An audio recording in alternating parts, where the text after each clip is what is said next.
Hello students, this is Vani and welcome again to your own channel E for English. आज का हमारा lesson है best trick to identify adjectives. आज के इस लेसन में हम ये सीखेंगे कि किस तरह से आप किसी भी सेंटेंस में एक सेकंड में एडजेक्टिव वर्ड को आइडेंटिफाई कर सकते हो।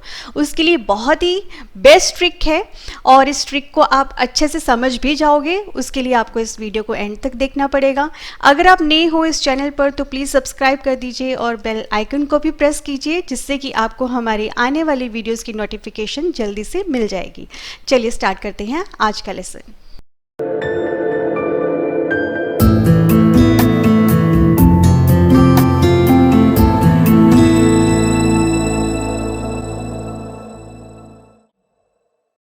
इस लेसन को स्टार्ट करने से पहले सबसे पहले हम ये समझते हैं कि एडजेक्टिव क्या होता है।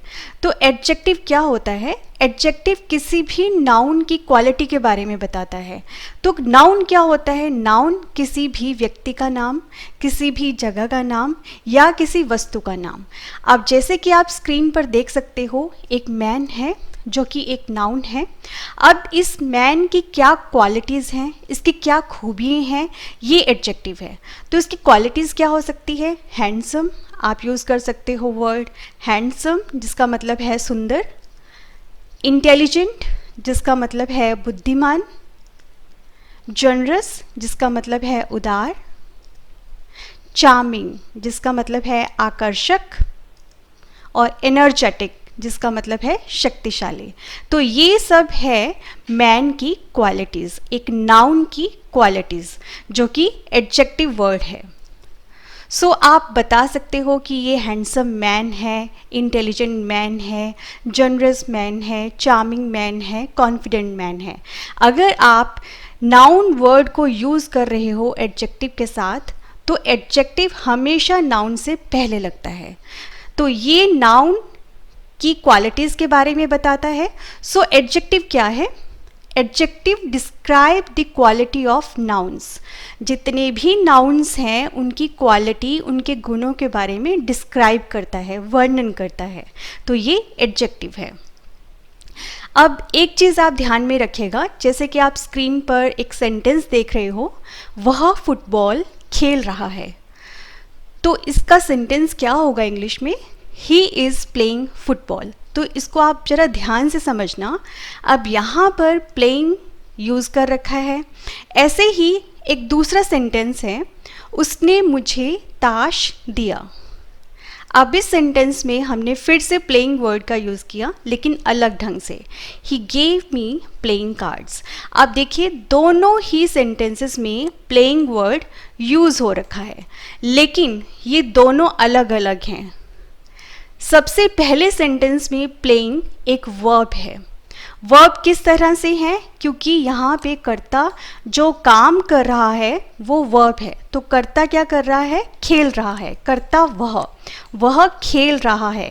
तो कर्ता जो क्रिया करता है, जो कार्य करता है, उसको हम वर्ब कहते हैं। तो खेलना यहाँ पर एक वर्ब है, प्लेइंग, खेलना। तो ING लग जाता है, दैट मीन्स रहा है।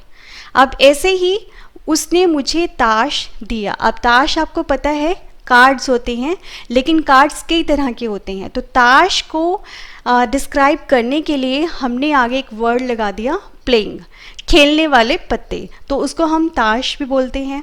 He gave me playing cards. तो यहाँ पे कर्ता जो है वो देने का काम कर रहा है। तो यहाँ पे कर्ता मतलब प्लेइंग का कर्ता के साथ कोई लिंक नहीं है। कर्ता जो है वो देने का काम कर रहा है। यहाँ पर कार्ड्स की क्वालिटी मेंशन की हुई है कि कार्ड्स जो हैं वो खेलने वाले हैं। तो यहाँ पर प्लेइंग एक एडजेक्टिव है, क्योंकि ये कार्ड्स की क्वालिटी बता रहा है। तो कार्ड्स क्या है? एक चीज़ है जो नाउन है। तो इस चीज़ को आपने ध्यान में रखना है। अब हाउ टू आइडेंटिफाई, अब एक बेस्ट ट्रिक है जिससे कि आप उस ट्रिक से किसी भी सेंटेंस में वो एडजेक्टिव वर्ड फाइंड आउट कर सकते हो। तो देखते हैं कि वो ट्रिक क्या है। बेस्ट ट्रिक है सफिक्स। तो सफिक्स क्या होता है जिसकी वजह से आप किसी भी सेंटेंस में एक एडजेक्टिव वर्ड को आइडेंटिफाई कर सकते हो। तो सबसे पहले देखते हैं कि सफिक्स क्या होता है। अ लेटर और ग्रुप ऑफ लेटर्स, एक शब्द या फिर शब्दों का समूह that we add at the end of a word and create a new word, जो कि हम किसी भी शब्द के लास्ट में लगाते हैं और नया शब्द बनाते हैं। एक अक्षर या अक्षरों का समूह जो हम एक शब्द के अंत में जोड़ते हैं और एक नया शब्द बनाते हैं, उसे हम सफिक्स कहते हैं। फॉर एग्जाम्पल, अब हमारे पास एक वर्ड है यूज़। यूज़ का मतलब होता है इस्तेमाल करना। अब यूज़ के साथ अगर हम ग्रुप ऑफ लेटर्स यूज़ करते हैं, जैसे फुल, FUL, तो फुल क्या है? सफिक्स है। सफिक्स जो है अगर यूज़ के साथ हम यूज़ करते हैं तो ये हो जाता है यूज़फुल, जिसका मीनिंग है उपयोगी। तो ये क्या है? ये एक एडजेक्टिव है। तो आप फुल से ही कंफर्म कर सकते हो कि ये एडजेक्टिव है जो कि सफिक्स है। तो ऐसे ही कुछ ऐसे सफिक्स हैं जो वर्ड के एंड में लगते हैं और जिससे आप आइडेंटिफाई कर सकते हो कि ये वर्ड, एक पर्टिकुलर वर्ड एक एडजेक्टिव है। तो ऐसे ही हमारी ये लिस्ट ऑफ सफिक्सेस है जो आपने लर्न करनी है। अगर ये लेटर्स, ग्रुप ऑफ लेटर्स किसी भी वर्ड के एंड में है तो वो एडजेक्टिव है। अब हम इसके एग्जाम्पल्स देख लेते हैं। अब देखिए, अगर IVE किसी भी वर्ड के एंड में है तो वो एडजेक्टिव है। तो इसके एग्जाम्पल है अट्रैक्टिव, आकर्षित, टॉकेटिव, बातूनी, अल्टरनेटिव। तो ये सब यहाँ पर देखिए लास्ट में IVE और IVE यूज़ हो रखा है, तो इसीलिए ये क्या है? एडजेक्टिव है। ऐसे ही एबल, और इसके एग्जाम्पल्स हैं रीडेबल, वर्केबल, यूजेबल। अब यहाँ पर भी एबल जो सफिक्स है, ग्रुप ऑफ लेटर्स हैं, वो एंड में यूज़ हो रखे हैं। अब ऐसे ही है ANT और ENT। अगर ये लेटर्स किसी भी वर्ड के एंड में है तो वो क्या है? वो एडजेक्टिव्स हैं। इसके एग्जाम्पल्स हैं brilliant, elegant, important, obedient, confident. जो पहले के तीन हैं वहाँ पर सफिक्स है ANT, और जो लास्ट के दो हैं उसके लिए सफिक्स है ENT। तो ये क्या है? एडजेक्टिव्स। ऐसे ही है ARY, अगर वर्ड्स के एंड में है तो वो एडजेक्टिव्स हैं। एग्जाम्पल्स हैं एक्सेसरी, प्राइमरी, हेरिडिटरी। ऐसे ही फुल, सम और लेस, अगर ये वर्ड के एंड में है तो वो एडजेक्टिव्स हैं। एग्जाम्पल है careful, playful, fearsome, careless, senseless. अब ये देखिए, ये जो वर्ड्स हैं ये एंड में हैं, इसलिए ये सब एडजेक्टिव्स हैं। ऐसे ही अगर किसी भी वर्ड के एंड में IC आता है, ICAL आता है या फिर AL आता है, वो एडजेक्टिव्स हैं। अब IC के एग्जाम्पल हैं जैसे बेसिक, हिस्टोरिक। ऐसे ही ICAL के हैं बायोलॉजिकल, हिस्टोरिकल, और AL के हैं म्यूजिकल, सेंट्रल। इसलिए क्या है? एडजेक्टिव्स हैं।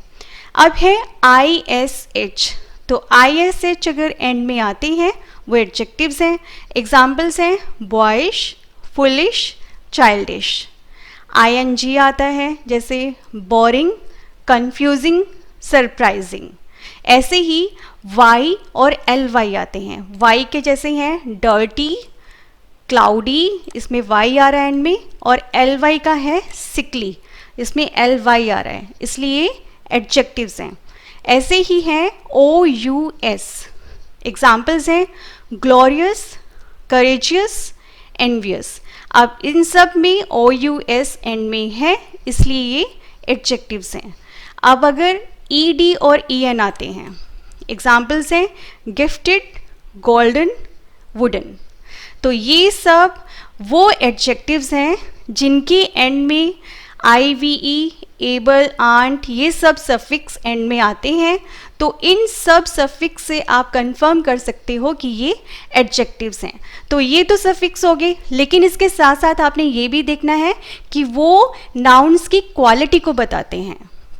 तो इसमें आपने कंफ्यूज नहीं होना है। वर्ब के साथ कई बार कंफ्यूजन हो जाती है कि कुछ ऐसे वर्ड्स होते हैं जो एडजेक्टिव्स की तरह भी होते हैं और वर्ब की तरह भी यूज़ किए जाते हैं, लेकिन उनको किस तरह से सेंटेंस में यूज़ किया जाता है वो आपने देखना है। जो क्वालिटी बता रहा है वो एडजेक्टिव होगा और उन सब वर्ड्स के एंड में ये सब सफिक्स यूज़ किए जाते हैं। अब ऐसे ही कुछ ऐसे सफिक्स हैं जैसे फोल्ड, वार्ड और सेंट्रिक, ये भी एंड में अगर आते हैं तो वर्ड एडजेक्टिव होगा। फॉर एग्जाम्पल थ्री फोल्ड, तिगुना, बैकवर्ड, डाउनवर्ड, ये अगर वर्ड आता है। सेंट्रिक, ईगोसेंट्रिक, तो ये सब हैं एडजेक्टिव्स जिनके सफिक्स हैं फोल्ड, वर्ड और सेंट्रिक। इसके साथ साथ कंट्री एडजेक्टिव्स भी होते हैं। फॉर एग्जाम्पल जैसे अमेरिका है, अमेरिका का एडजेक्टिव होगा अमेरिकन। इंडिया, इंडिया का एडजेक्टिव होगा इंडियन। चाइना का एडजेक्टिव होगा चाइनीज़। तो ये कंट्री एडजेक्टिव्स भी आपने याद रखने हैं। So this is all about identification of adjectives. So thank you for watching this video. अगर आपको कोई भी प्रॉब्लम आती है, आपकी कोई भी क्वेरी है, तो आप कमेंट सेक्शन में जाकर कमेंट कर सकते हैं। और इससे रिलेटेड अगर आपकी कोई भी सजेशन है, कोई टॉपिक है जो आपको समझ में नहीं आ रहा है, तो आप हमें कमेंट सेक्शन में बताइए और जल्दी से जल्दी हमारी कोशिश ये रहेगी कि वो वीडियो अपलोड हो। So thanks for watching this video. Please like कीजिए, शेयर कीजिए और सब्सक्राइब कीजिए and press the bell icon, जिससे कि आपको हमारी आने वाली वीडियोस की नोटिफिकेशन मिल जाएगी। So thank you so much for watching this video.